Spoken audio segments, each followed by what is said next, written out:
ஈர்ப்பு விதியில மத்த விஷயங்கள ஈஸியா ஈர்த்துக்கொள்ற மாரி, பணத்த எல்லாராலயும் ஈர்த்துக்கொள்ள முடியாது. அதுக்கான மிக முக்கியமான காரணம், பணத்தோட சைக்காலஜிய நம்ம சரியா புரிஞ்சு கொள்ளாதது.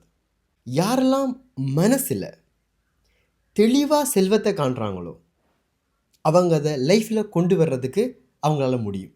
ஆனா இங்க என்ன பிரச்சனைன்னா, நம்ம தெளிவா அந்த செல்வத்த மனதுல காண்றதில்ல. நம்ம தேவைகளோட தான் இந்த பணத்த பார்க்குறோம். எனக்கு எதுக்காக இந்த பணம் தேவ? எனக்கு என்ன பிரச்சனைக்காக இந்த பணம் தேவ? பணத்த ஒரு போராட்டமான ஒரு பொருளா தான் நம்ம பார்த்துட்ருக்கோம்.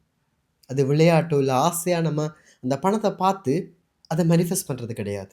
நீங்க பணத்த பத்தி கவலைப்படும் போதெல்லாம் அத உங்கள்ட்ட இருந்து விரட்டி அடிக்கிறீங்க.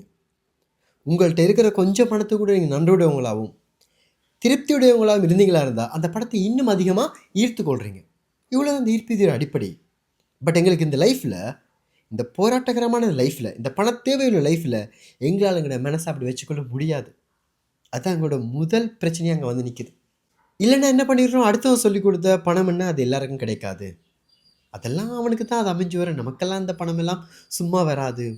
போடுற வேலைக்கே காசு குடுக்க மாட்டேன்றாங்க. இருக்கிற பணத்துக்கும் யாராவது ஏமாத்திர்றாங்க. இப்படியான பிலீஃப் சிஸ்டத்த உள்ள போட்டுருக்கோம். பணத்த கெட்டதுன்னு நினைக்கிறோம். பணம் வச்சிருக்கவங்க கெட்டவங்கன்னு நினைக்கிறோம்.